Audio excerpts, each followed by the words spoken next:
Sí, doctora. Perfecto, gracias. Entonces, lo primero sin duda es que vamos a hablar de medidas cautelares constitucionales, digamos que es el tema que entiendo lo tiene pensado el programa de Latin Juris en, en- en este proceso formativo, también hablar de temas constitucionales. Entonces, por qué me refiero específicamente a esta palabra constitucional? Porque como ustedes saben, también existen medidas cautelares ordinarias y hay que, digamos, tener esta idea y esta claridad de que tenemos distintas formas de protección de derechos en los distintos o las distintas normas infraconstitucionales que tiene el Estado. Y en ese sentido, vamos a ir entendiendo en esta clase específicamente qué son las medidas cautelares constitucionales. Y voy a partir de algunas generalidades quizá muy o poco conocidas, pero importantes para introducirnos al tema. Y voy a empezar con una consulta, ¿no? Con una pregunta, que básicamente es si las medidas cautelares constituyen pronunciamientos definitivos o de fondo. Y la respuesta definitivamente es no. Se trata de medidas de corto plazo, no resuelven el fondo del asunto, entre comillas, violatorio de derechos, porque finalmente para eso existen las garantías de conocimiento que tiene nuestro ordenamiento jurídico, desarrolladas en la Constitución y posteriormente en la Ley Orgánica de Garantías Jurisdiccionales. Entonces, a través de una medida cautelar, no pretendemos que una violación de derechos sea conocida en el sentido de que se resuelva el fondo del asunto, sino más bien un pronunciamiento temporal que no pretende ser definitivo. En ese sentido, por ejemplo, también al no ser definitivo una medida cautelar, tampoco se puede proponer una acción extraordinaria de protección de una decisión de medidas cautelares por considerarse que no se trata de una decisión definitiva. Ahora bien, también las medidas cautelares se tratan de mecanismos de protección de derechos, no de creación de derechos, a diferencia de cómo sí lo son las garantías jurisdiccionales de conocimiento. Ojo, con esto no quiero decir que la medida cautelar no sea una garantía jurisdiccional, que de hecho es entendida como una garantía jurisdiccional, pero con sus particularidades. Además, se trata de un tema importantísimo. Ya sabemos que las garantías jurisdiccionales usualmente tienen esta idea de que se resuelven de manera rápida, eficaz. Sin duda, la medida cautelar también sigue esa noción de eficacia y se rige por el principio de inmediatez. Es decir, el juez tan pronto conoce una solicitud de medida cautelar, tiene que resolverlo de manera inmediata. Lo que les decía, ¿no? Estas medidas cautelares no pueden perdurar en el tiempo y de hecho la Corte Constitucional ha sido muy clara en este sentido de que los jueces siempre deben limitar la vigencia de la medida cautelar, o sea, hasta qué momento es necesario que la medida cautelar actúe en esta idea de evitar o cesar violaciones de derechos. Como ya les dije al inicio, sin duda esta garantía no se salva del problema de desnaturalización que viven muchas otras garantías que seguramente ustedes han venido analizando, como es la acción de protección y el habeas corpus, diría yo, que son las dos garantías que finalmente, constantemente, la jurisprudencia de la Corte Constitucional nos dice, a ver, un ratito, esto no se puede hacer. Entonces, las medidas cautelares tampoco se salvan de esta desnaturalización y más adelante vamos a revisar, por ejemplo, en qué caso se ha desnaturalizado, pero un tema importante para inicio de esta clase es entender que las medidas cautelares no proceden, por ejemplo, para suspender cumplimientos de sentencias o para suspender el ejercicio de una norma o la vigencia de una norma o la aplicación de una norma, que además existen pronunciamientos de la Corte Constitucional donde nos dicen lo están utilizando mal, o sea, quien pretende, o inclusive hay solicitudes de medidas cautelares pretendiendo detener control político en la Asamblea, en donde la propia Corte Constitucional también ha dicho no es posible que se trate de utilizar las medidas cautelares, digamos, como desnaturalizar los fines reales, que, como sabemos, tiene que ver directamente con la protección de derechos. Ahora vamos a analizar mucho más a fondo el objeto y la finalidad. Y para ello me voy a referir tanto a normas de la Ley Orgánica de Garantías como de la Constitución de la República del Ecuador. Y fíjense Me gusta partir un poco hablando primeramente de la Ley Orgánica de Garantías que nos da una finalidad un tanto más amplia que sin duda se relaciona con lo que dice la Constitución de la República del Ecuador. Y la Ley Orgánica en su artículo 26 se refiere específicamente a que tendrán lugar las medidas cautelares siempre que lo que se busque es o cuyo objeto sea evitar o cesar la amenaza o violación de derechos reconocidos en la Constitución y en instrumentos internacionales sobre derechos humanos. Fíjense que aquí les subrayé estas dos palabritas, evitar o cesar. Digamos, son los verbos importantes a considerar para saber cuándo cabe una medida cautelar. Y más adelante la Corte nos ha dado algunos ejemplos o algunas definiciones importantes para entender cuál es el momento de evitar y cuál es el momento de cesar. Y fíjense que también nos pone un límite el artículo 26, y es que en ningún caso, por ejemplo, la medida cautelar sirve para ordenar medidas privativas de la libertad, que es súper importante porque nuevamente, no hablando de esta idea de la desnaturalización. Ahora, ¿cómo se relaciona con la norma constitucional? Este artículo 26, y si vemos la norma constitucional, dice, por ejemplo, se podrá obtener medidas cautelares conjuntas o independientes de las acciones constitucionales de protección de derechos con el objetivo de evitar o hacer cesar la violación o amenaza de un derecho. Fíjense cómo aquí se utiliza la misma palabra, ¿no? Evitar o hacer cesar, y también en la Ley Orgánica de Garantías nos dice lo mismo, evitar o cesar. Insisto en esta idea de los verbos que utiliza las dos normas para referirse a las medidas cautelares. Y estas dos normas, además, se relacionan con el artículo 6 de la Ley Orgánica de Garantías cuando se refiere a las normas comunes relativas a las garantías jurisdiccionales.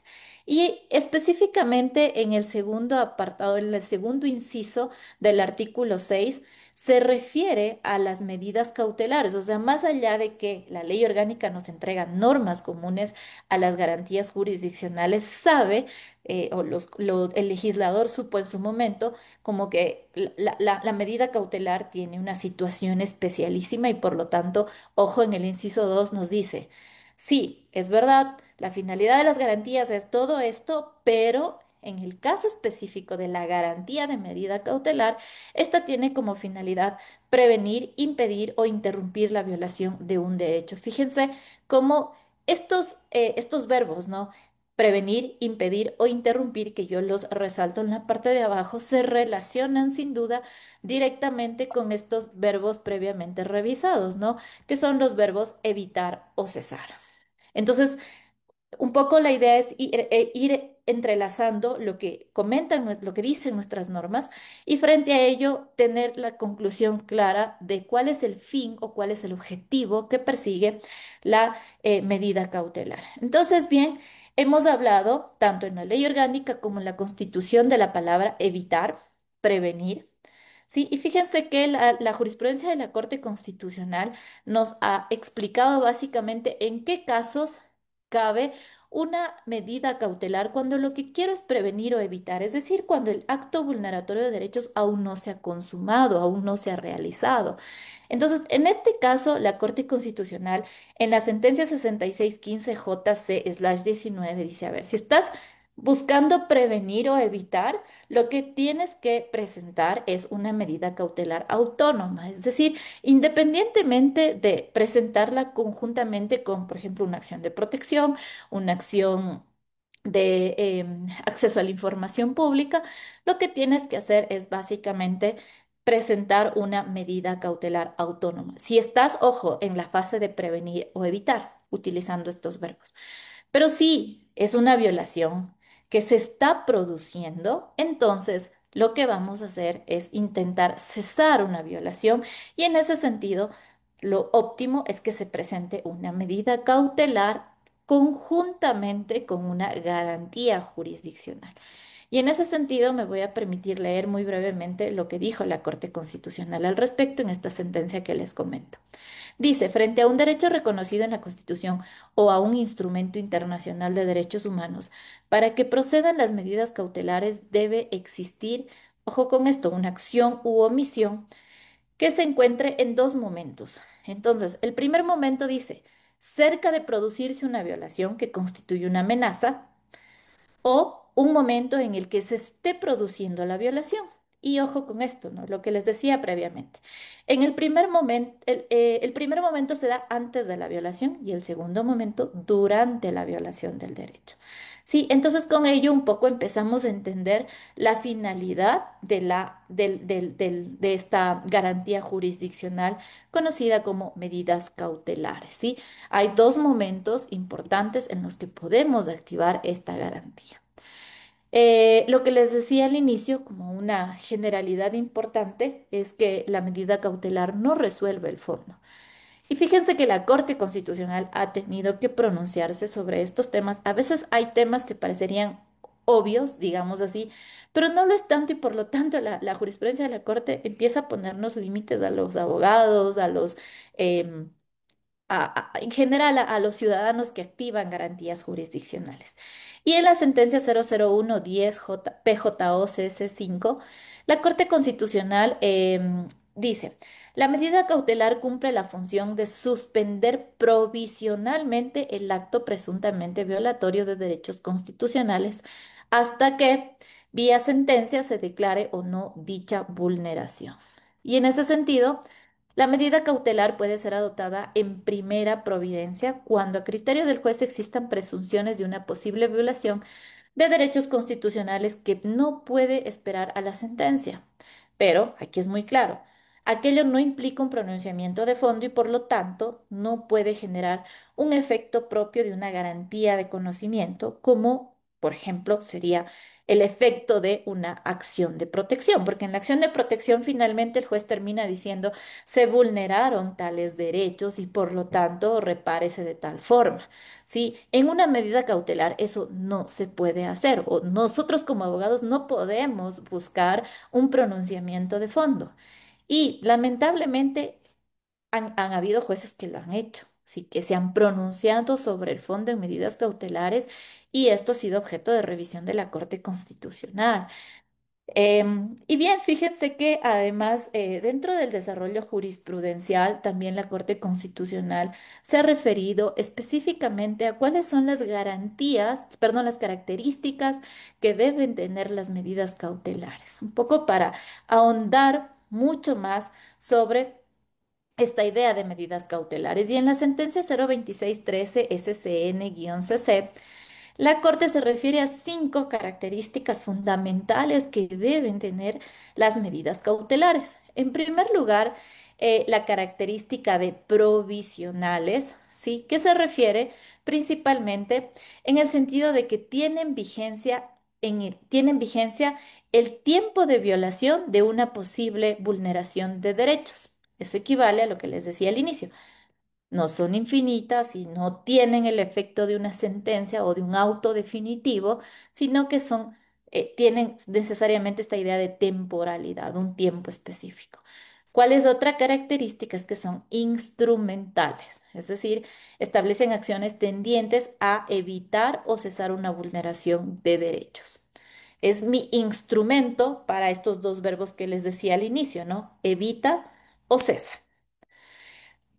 Además, tienen que tener la característica de urgentes, es decir, que en razón de la inminencia o gravedad del hecho, requerimos una adopción inmediata de una medida dictada por un juez que disminuya o elimine los efectos, nuevamente, de una posible vulneración de derechos o una violación que se esté produciendo. ¿Sí? Ahí es cuando entendemos esta urgencia o esta característica de urgencia de las medidas cautelares. Ahora también una medida cautelar una de sus características es la necesidad. Tienen que ser necesarias, es decir, que las medidas cautelares que se apliquen en un caso concreto deben ser adecuadas con la violación. Deben tener esta relación con los hechos que se plantean y ese es un análisis que lo debe realizar el juez, sin duda. Además, una característica importante que tiene que ver con esta idea de eficacia, de celeridad, que además la Corte le dice, tienen que ser inmediatas, es decir, que la jueza o juez deben ordenarlas en el tiempo más breve posible desde que recibió la petición. Claro que el juez tiene la facultad sin duda de negar medidas cautelares, pero de encontrar el juez argumentos para, para entender que puede evitar una violación de derechos constitucionales o cesar una violación, pues sin duda debe hacerlo de manera inmediata. Y más adelante veremos procesalmente un poco de qué va también esta inmediatez o celeridad. No inmediatez, esta celeridad, esta necesidad de que el juez se pronuncie pronto. Ahora. También vamos a revisar dónde radica la legitimación activa y pasiva de las medidas cautelares. Y específicamente para referirnos a la legitimación activa, vamos a revisar el artículo 86 de la Constitución de la República del Ecuador, que en general habla de la legitimación de las garantías jurisdiccionales. Como ustedes sabrán, la legitimación de las garantías jurisdiccionales es una legitimación activa, es decir, perdón, es una legitimación abierta. En ese sentido, por ejemplo, la norma constitucional refiere que cualquier persona, grupo de personas, comunidad, pueblo, nacionalidad, pueden proponer las acciones previstas en la Constitución y eso, por supuesto, incluye las medidas cautelares. Esta definición, muy parecido, la coge el artículo 32 de la Ley Orgánica de Garantías, pero fíjense que además la Corte se ha pronunciado sobre la legitimación activa en medidas cautelares y ha dicho, en estas dos sentencias que lo comento, que las pongo aquí en pantalla, que es la 1616-JC/20 y la 66-15-JC/19, en donde le da una particularidad importante a la legitimación activa y dice, ojo, que inclusive las medidas cautelares se podrán solicitar a nombre de otra persona sin contar con poder o autorización. Es decir, o sea, es tan inminente el agravio, es tan inminente el problema o la urgencia que se puede estar presentando que no necesitas poder para solicitar medidas cautelares, no necesitas autorización e inclusive las puedes interponer o las puedes presentar en nombre de otra persona. Esto en cuanto a la legitimación activa. Ahora, ¿qué con la legitimación pasiva? Y básicamente esta la encontramos, digamos, un poco metida en el artículo 27 de la Ley Orgánica de Garantías, cuando se refiere específicamente a los requisitos para la presentación de una medida cautelar. Y en estos requisitos dice que las medidas cautelares procederán cuando la jueza o juez tenga conocimiento de un hecho por parte de cualquier persona que amenace de modo inminente o grave con violar un derecho o viole un derecho. En este caso, al decir por parte de cualquier persona, la medida cautelar, o sea, o la legitimación pasiva en la medida cautelar puede recaer, por ejemplo, sobre actuaciones de autoridades públicas, es decir, del Estado, o también de personas particulares. Un poco en ese sentido sería la legitimación pasiva. Ahora bien, vamos a revisar cuáles son los requisitos que plantea la ley para poder presentar una medida cautelar. Y básicamente hay, digamos, tres elementos importantes a considerar cuando nosotros queremos presentar una solicitud de medida cautelar. Entonces vamos a leer brevemente qué dice la norma. Dice, las medidas cautelares procederán cuando la jueza o juez tenga conocimiento de un hecho por parte de cualquier persona que amenace de modo inminente y grave con violar un derecho o viole un derecho. Entonces, aquí, un poco en estas dos líneas que nos presenta la Ley Orgánica de Garantías, nos presenta tres hechos que los he puesto en la parte de abajo, ¿no? Necesitas un hecho sin duda, un hecho que el juez lo va a considerar verdad, que es verosímil. Partimos de esa idea de verosimilitud, ¿sí? Como primer elemento o primer requisito. Segundo, inminencia. Y tercero, gravedad, ¿sí? Y la Corte nos ha explicado cómo va esto de la verosimilitud, cómo va esto de la inminencia y cómo va esto de la gravedad. Es decir, ha tratado de un poco entregarnos elementos para entender cómo funcionan los requisitos. Estos elementos o esta idea de cómo funcionan estos requisitos de las medidas cautelares se encuentran desarrollados en la sentencia 6615 JC/19. Y específicamente vamos a revisar qué dice sobre cada uno de estos requisitos. Sobre la verosimilitud, que como les dije está asociada a la verdad de los hechos, la sentencia dice que por la naturaleza de las medidas cautelares, al no ser una acción de cumplimiento, no se requieren pruebas para demostrar la veracidad de lo descrito. Fíjense esto, ¿no? Como el juez parte de entender que lo que dice el legitimado activo es verdad. Y de ahí que lo resuelto no constituye prejuzgamiento sobre los hechos o la posible responsabilidad por esos hechos, como lo dispone el artículo 28 de la ley, y que la medida puede ser revocada si es que los hechos no fueron ciertos. Es decir, si se presenta una medida cautelar, el juez la acepta, ¿sí? Parte de esta idea de verosimilitud, pero la contraparte o el legitimado pasivo presenta sus propios argumentos exponiendo de por qué esos hechos no son reales, pues entonces sin duda la medida puede ser revocada. Si esos hechos pues no fueron ciertos o si no se cumple con los requisitos de los que estamos hablando que dice la ley, que es la verosimilitud, la gravedad y la inminencia. Entonces, la Corte Constitucional identifica este requisito como conocido específicamente como verosimilitud fundada en la pretensión, la idea de verdad en la pretensión, es decir, no voy, entre comillas, a activar el sistema de justicia partiendo de la idea de que me están mintiendo, ¿sí? Sino vamos a partir de que el legitimado activo está fundado o activa el sistema de justicia porque realmente está tratando de evitar una violación de derechos o tratando de cesar una violación que se está produciendo en ese momento.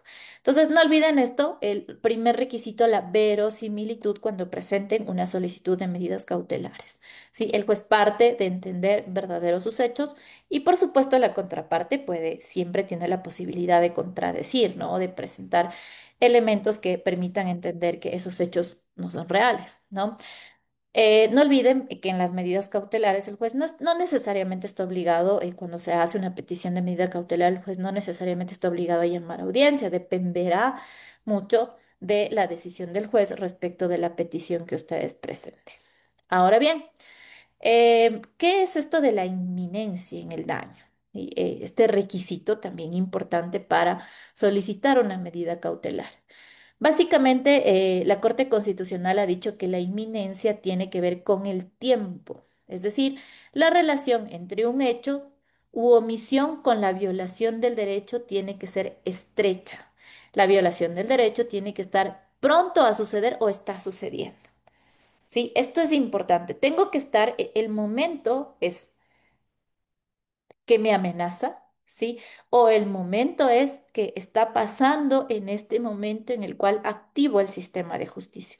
Eso quiere decir inminencia para la Corte Constitucional que aplica como uno de los requisitos para presentar una medida cautelar.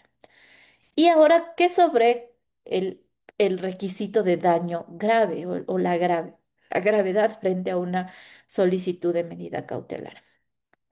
Básicamente, la Corte lo que dice es que la irreversibilidad del daño, la intensidad del daño producido por la potencial violación de derechos o la frecuencia de violación pueden ser o pueden ser entendidas, digamos, todos estos elementos como un daño grave. Es decir, la Corte dice, un daño es irreversible cuando no se puede volver a un estado o condición anterior, un daño es intenso cuando el daño es profundo, importante, como cuando produce dolor o su cuantificación es considerable o difícil de cuantificar. Una violación es frecuente cuando sucede habitualmente e incluso cuando se puede determinar un patrón en la violación. Sí, yo sé que a veces leer esto parece como muchísima información, pero básicamente lo que hice es como trasladarles al recuadro de la parte de abajo estas tres ideas de gravedad para la Corte Constitucional. ¿Sí? ¿Cómo demuestro gravedad para que realmente tengan sustento la solicitud de medidas cautelares? Con estas tres palabras: irreversibilidad, intensidad y frecuencia. ¿Sí? Esas son las cosas que voy a tener que explicar en una solicitud de medidas cautelares para poder dar a entender al juez que conoce esta solicitud que en efecto, además de la verosimilitud, además de la inminencia, tengo o estoy sufriendo un daño grave. Y fíjense cómo todos estos requisitos, o fíjense cómo partíamos de este requisito. Fíjense que los requisitos, o digamos el desarrollo del requisito solo está en el artículo 27. Pero ya hasta aquí entendemos pues que ese requisito de inminencia, gravedad o verosimilitud, pues no es tan fácil, ¿no? De entenderlo, sino más bien lo que requiere es desentrañar primeramente o comprender los conceptos o el desarrollo de los conceptos de la Corte Constitucional en estos tres elementos. No olvidemos verosimilitud, inminencia y daño grave. Y dentro del daño grave, tres elementos: irreversibilidad, intensidad y frecuencia. Todo esto contenido en la sentencia 6615 JC/19.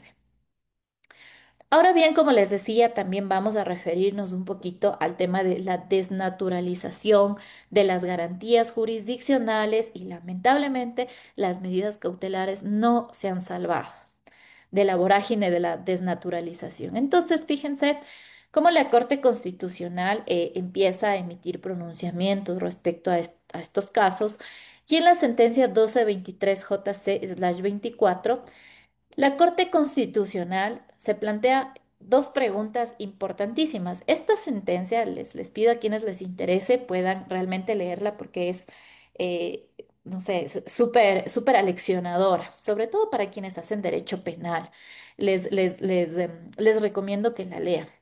¿Por qué? Porque esta sentencia lo que hace es, en sala de revisión, tomar cuatro sentencias, si mal no recuerdo, de decisiones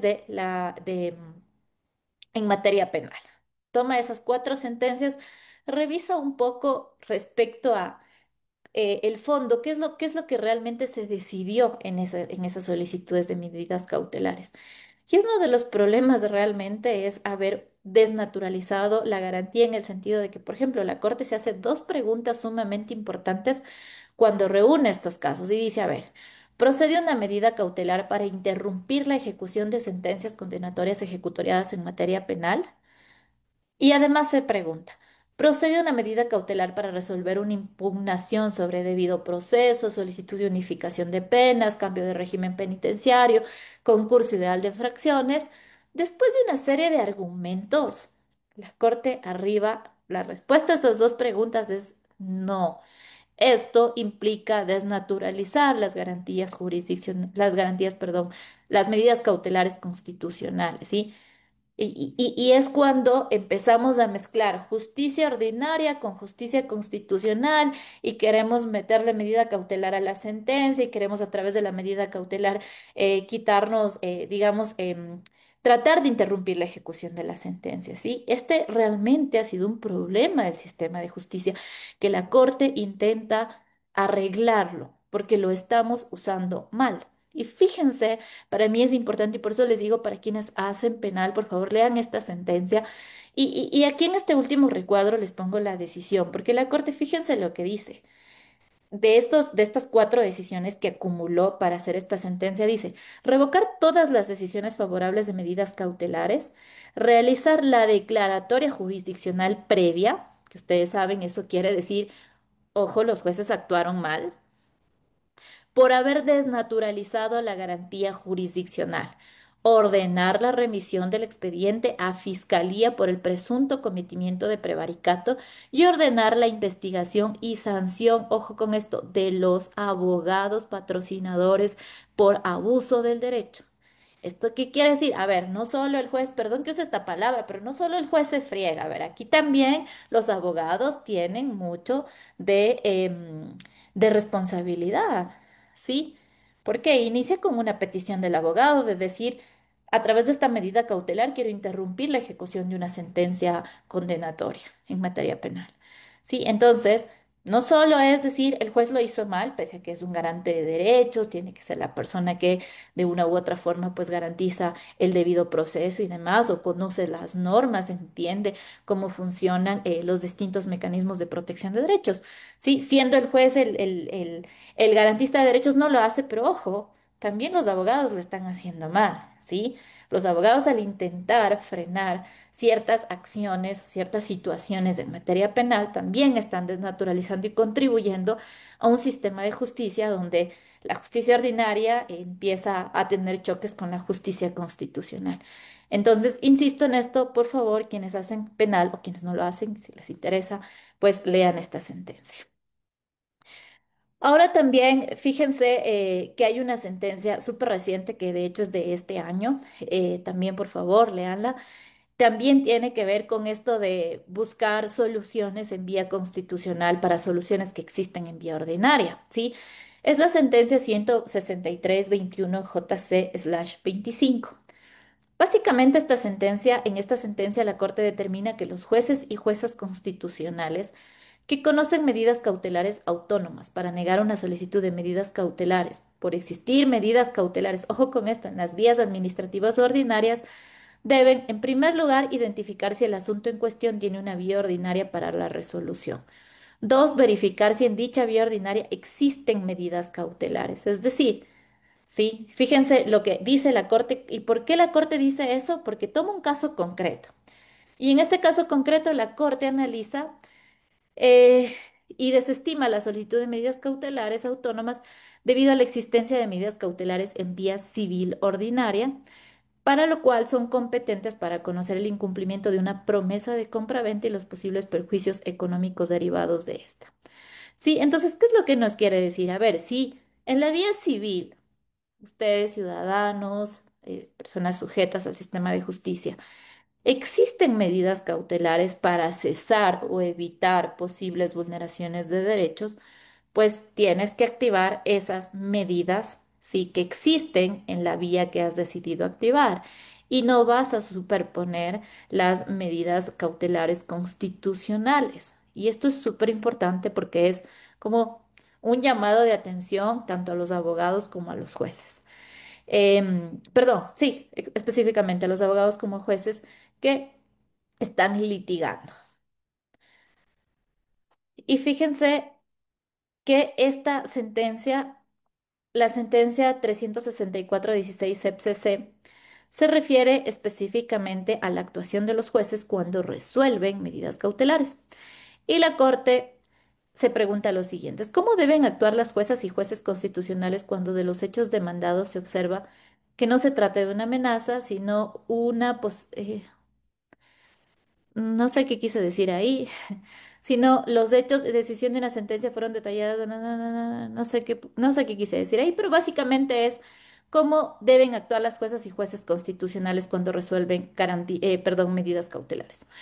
La Corte determina que si las personas alegan una violación de derechos a través de una medida cautelar autónoma, fíjense, esto es supremamente importante también, y es que los jueces lo que hacen es decir, a ver, cuando yo leo esta petición o esta demanda, no puedo a priori detectar que lo que busca la parte legitimada activa es cesar o prevenir o cesar o evitar una posible violación de derechos, sino más bien a priori lo que yo entiendo es que el legitimado o legitimada activa lo que busca es un pronunciamiento de fondo, es decir, que el juez se pronuncie sobre posibles vulneraciones de derechos. Entonces, fíjense lo que dice esta sentencia. El juez lo que hace en este caso es transformar la acción en una garantía de conocimiento. Es decir, yo como abogada puedo haber llegado diciendo, quiero medida cautelar. Y le digo, le presento al sistema de justicia un quiero medida cautelar a través de mi petición. El juez revisa, lee y dice, no, lo que tú me estás pidiendo no es medida cautelar, porque no estás intentando evitar, no estás intentando cesar una violación de derechos que se está produciendo en este momento, sino que lo que estás intentando es un pronunciamiento de fondo. Lo que estás intentando es que yo diga que en efecto hay una violación de derechos constitucionales. En ese caso, el juez está en la obligación de transformar la garantía y decir, la voy a resolver como, por ejemplo, una acción de protección, como una garantía de conocimiento, ¿sí? Entonces, no puedo devolver o no puedo inadmitir o no puedo archivar. Si soy el juez, lo que tengo que hacer es decir, la convierto en garantía de conocimiento. ¿Qué es lo que dice además? La Corte dice, La Corte determinó que una actuación contraria inobserva los principios de formalidad condicionada, economía procesal y iura novit curia aplicables a la justicia constitucional. Fíjense esto, es decir, el juez tiene que tener suprema claridad de cuándo actúa una medida cautelar, en qué momento se actúa una medida cautelar y en qué momento es necesario resolver sobre un cese temporal de posibles violaciones de derechos humanos o ya un pronunciamiento de fondo, lo que implica que el juez mismo transforme la medida cautelar en garantía de conocimiento, por ejemplo, en una acción de protección. Sí, eso no olviden en la sentencia 364-16-CEP-CC. Perdón, el, aquí no sé, algo pasó con mi pregunta, pero bueno, creo que quedó un poco claro. Ahora, vamos a hablar del procedimiento también. Y como ustedes saben, cuando se presenta y como en todo mecanismo o garantía jurisdiccional o cualquier materia en la cual intentemos iniciar un proceso, siempre existe un procedimiento, ¿no? Y el procedimiento en caso de medidas cautelares constitucionales se encuentra desarrollado de los artículos 31 al artículo 38 de la Ley Orgánica de Garantías Jurisdiccionales y Control Constitucional. Sí, más allá de que, como ustedes saben, la Ley de Garantías nos entrega elementos importantes para entender en general todas las garantías. Creo que a día de hoy tenemos esta claridad de que ninguna garantía puede ser completamente entendida con aquellos límites propios propuestos por la Corte Constitucional. Es decir, más allá de que sí tenemos claridad lo que dice la Constitución de la República del Ecuador, las leyes que desarrollan las garantías, sin duda a día de hoy las sentencias forman parte importante del entendimiento del funcionamiento de las garantías. ¿Sí? Entonces, vamos a revisar un poco lo que dice brevemente estos artículos en cuanto al procedimiento. Y se dice que para ordenar medidas cautelares, esta tiene que seguir algunos principios importantes que tienen que ver con la informalidad, ser sencillo, rápido, eficaz en todas sus partes, y que el juez debe buscar todos los medios más sencillos que tenga a su alcance para proteger un posible derecho amenazado o que está siendo vulnerado. Esto creo que ha sido súper repetitivo, ¿no? Ojo, esto es rápido, esto tiene que fluir básicamente, ¿sí? Y en el artículo 32 se refiere un poco a la petición que con la petición o el procedimiento, el rato que yo presento la petición. Luego de haber cumplido esos requisitos que hemos hablado de verosimilitud, inminencia y gravedad, presento mi petición de medida cautelar y lo que sucede ya dentro del sistema de justicia como tal es que en la sala de sorteo se atiende con prioridad, ojo con esto, a la persona que presenta una medida cautelar. Sí, además, esto es importante y es que no necesariamente se requiere calificar o que el juez califique el requerimiento de medida cautelar para que en efecto proceda una orden de medidas cautelares. Y además la propia norma de la Ley Orgánica de Garantías dice que de ser procedente el juez puede ordenar medidas cautelares cuando declare la admisibilidad de la acción. ¿Sí? Entonces, fíjense, y de hecho hay jurisprudencia de la Corte Constitucional más adelante, donde vamos a revisar que donde la Corte Constitucional mismo ya le ha dicho a los jueces resuelvan medidas cautelares en primera providencia, ¿sí? Por esta idea de rapidez, celeridad con la que se tiene que resolver las medidas cautelares. Y el peticionario deberá sin duda declarar si ha interpuesto otra medida cautelar por el mismo hecho. Bueno, son algunos elementos importantes a considerar. Alguien creo que se le activó el micrófono accidentalmente. No sé si el moderador nos ayuda Pequeño cortando ese angelito. micrófono. Gracias. Bueno, ahora que ya sabemos un poco cuáles son los requisitos, qué pasa cuando quiero presentar la medida cautelar, cuáles son los fines, los objetivos que persigue, y ahora qué va a suceder cuando el juez tenga que resolver, ¿sí?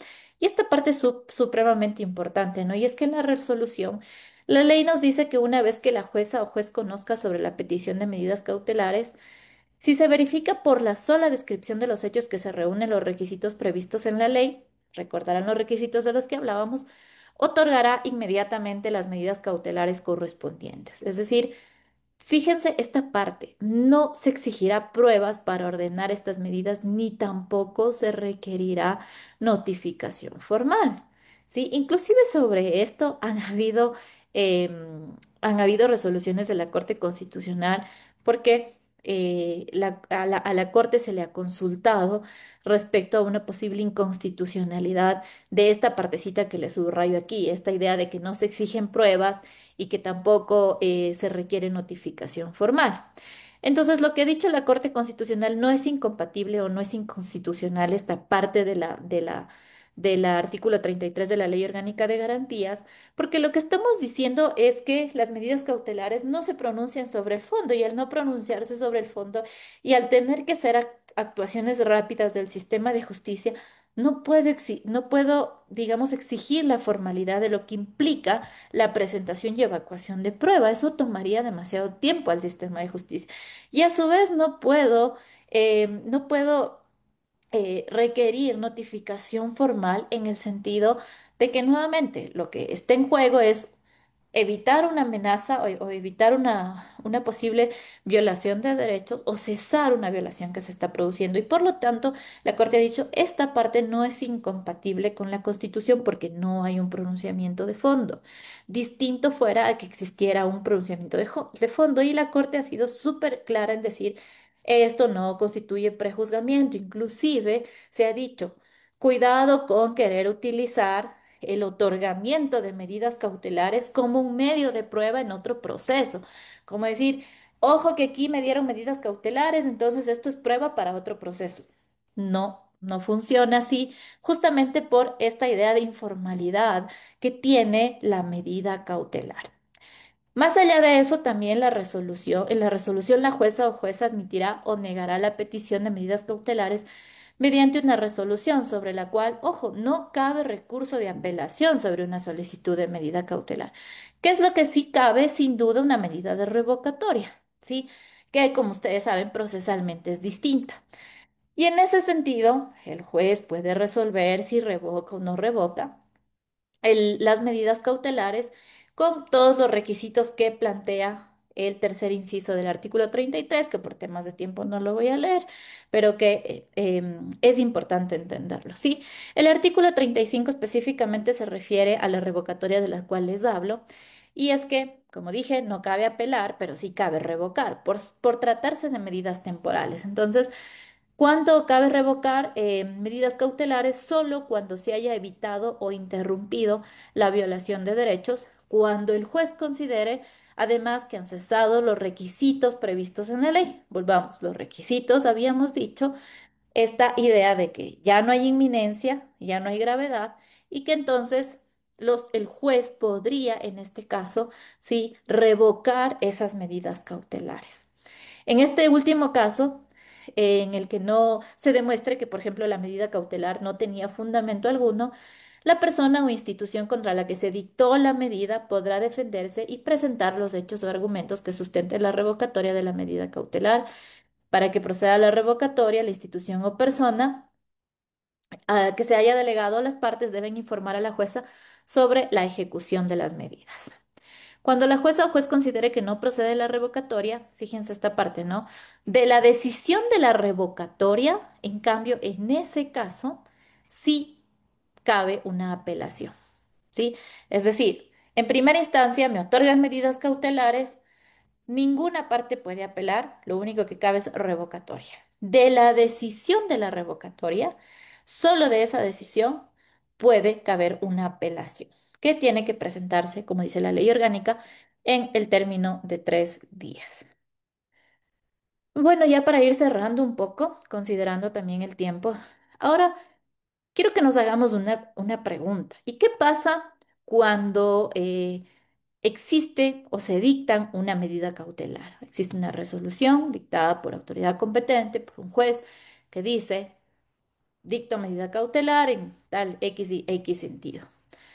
Si el incumplimiento de medidas cautelares tiene algún efecto, alguna sanción, y la respuesta es, por supuesto que sí, ¿no? Y dijimos al inicio de esta clase que las medidas cautelares tienen este efecto de entenderse como garantía jurisdiccional, pero con condiciones distintas, ¿verdad? Pero no han dejado de ser garantías jurisdiccionales. Y en ese sentido, en primer lugar, se rigen por lo que dice el artículo 86, numeral 4 de la Constitución de la República del Ecuador, respecto a qué sucede con el incumplimiento de una sentencia o resolución, ¿sí? Por parte de un servidor o servidora pública. ¿Y qué dice? Vamos a leer brevemente, ¿sí? Dice, si la sentencia o resolución no se cumple por parte de servidoras o servidores públicos, la jueza o juez ordenará su destitución del cargo o empleo, sin perjuicio de la responsabilidad civil o penal a que haya lugar cuando sea un particular quien incumpla la sentencia o resolución, se hará efectiva la responsabilidad determinada en la ley. Entonces, si la medida cautelar es una garantía jurisdiccional, sí, fíjense lo que la Constitución le dice al juez. O sea, las disposiciones que tú das en garantías jurisdiccionales, que además implican medidas cautelares, podría llegar inclusive un incumplimiento, podría llegar inclusive a hacer que se destituya, ¿sí? A una persona de su cargo o responsabilidades específicas que tenga una persona particular. Y esto se relaciona con la Ley Orgánica de Garantías Jurisdiccionales y Control Constitucional, que cuando se refiere al incumplimiento de medidas cautelares específicamente en el artículo 30, ¿sí? Hace una referencia específica a las responsabilidades y sanciones en medidas cautelares. Y es que dice, el incumplimiento de las medidas cautelares será sancionado de la misma manera que en los casos de incumplimiento de la sentencia de garantías jurisdiccionales constitucionales, que es lo que habíamos hablado, lo que consta en el artículo 86, número 4 de la Constitución. ¿Qué les quiero decir con esto? Digamos, no hay garantía más importante que otra, no porque es medida cautelar, no porque es provisional, no porque no es definitiva, es que no se va a cumplir, ¿sí? La Constitución, digamos, en armonía con la Ley Orgánica de Garantías, dicen el incumplimiento acarrea sanciones y las medidas cautelares son tan importantes como una acción de protección, como una, una habeas data, una habeas corpus, y digamos es algo que debemos considerar. Solo ya para ir cerrando, en consideración al tiempo y también considerando que entiendo que hay otro colega después de mí, quiero que ustedes un poco se queden con esta idea de cuáles son los límites de las medidas cautelares. Los límites de las medidas cautelares tienen que ver primeramente. No se puede ordenar medidas privativas de libertad, ni siquiera lo ha dicho la. Esto está en la propia ley, ¿sí? No se puede pronunciar sobre la existencia de vulneraciones de derechos. No olvidemos que la vulneración de derechos es un evento que se lo revisa específicamente en una garantía, por ejemplo, de habeas corpus o en una garantía de conocimiento como acción de protección, no en medidas cautelares, ¿sí? Las medidas cautelares no actúan sobre violaciones consumadas. Esto es importantísimo, ¿sí? Porque no es que si, por ejemplo, esto es súper claro, porque imaginemos una línea de tiempo, ¿no? Cesar la violación. Lo que le estoy diciendo al juez es, aún no me pasa nada, pero tengo miedo, ¿verdad? Sí. ¿Cuál es el segundo momento en donde cabe la medida cautelar? Siguiendo en la línea de tiempo, sí, es se está produciendo en este momento una violación de derechos y por lo tanto necesito que la evites. ¿Sí? Por ejemplo, me invento una, una contaminación de un río por parte de una empresa, no sé, que está botando residuos a este río, ¿ya? Entonces, ¿qué es? Si yo considero que aún no sucede, pues evito. Si ya está sucediendo, pido que en este momento cese. Pero ¿qué pasa si han pasado 3 años y el río está contaminadísimo, la gente enferma y demás? Eso es una violación consumada, ¿sí? No ha sido evitar, no ha sido cesar, es una violación consumada y en ese sentido no cabe la medida cautelar.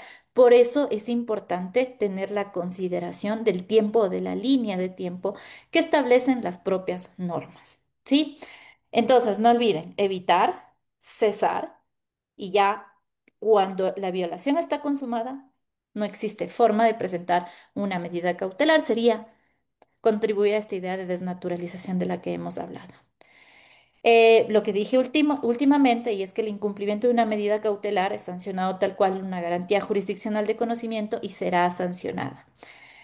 En acción extraordinaria de protección, también la Corte lo ha dicho un millón de veces, no cabe solicitud de medidas cautelares, ¿sí?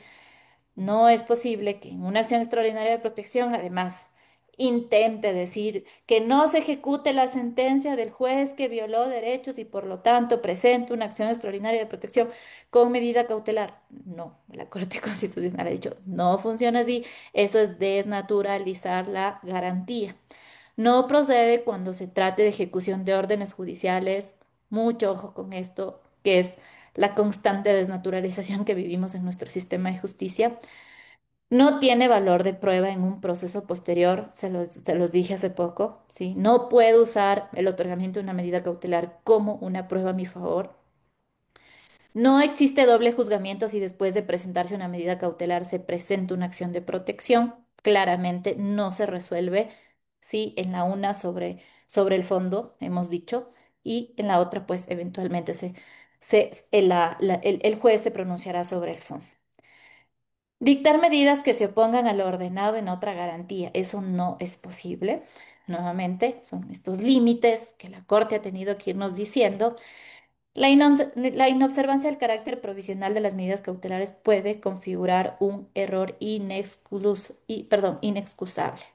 Sí, para el juez, por supuesto, sí. Es esta idea que el juez tiene que tener la claridad que la medida cautelar es provisional. Insistir en esta idea no es un pronunciamiento de fondo. Y bueno, espero haber cumplido con el tiempo, al parecer sí, y haberles dejado como algunas ideas respecto al funcionamiento de las medidas cautelares. Muchas de las cosas que les he comentado hasta este momento básicamente han sido respecto de lo que dice o ha desarrollado o cuál es el objetivo de la Constitución de la República del Ecuador, la Ley Orgánica de Garantías y además la jurisprudencia de la Corte Constitucional que intenta ponernos límites a todos, operadores de justicia, ciudadanos y además a los abogados que usualmente creemos que tenemos la solución y las garantías jurisdiccionales. Les digo creemos porque sí, me pasa también. Entonces, creo que la comprensión de cómo funciona cada garantía es definitivamente importantísimo en nuestro sistema de justicia y sobre todo para contribuir a esto de lo que siempre hablamos, ¿no? El Estado constitucional de derechos. Muchísimas gracias.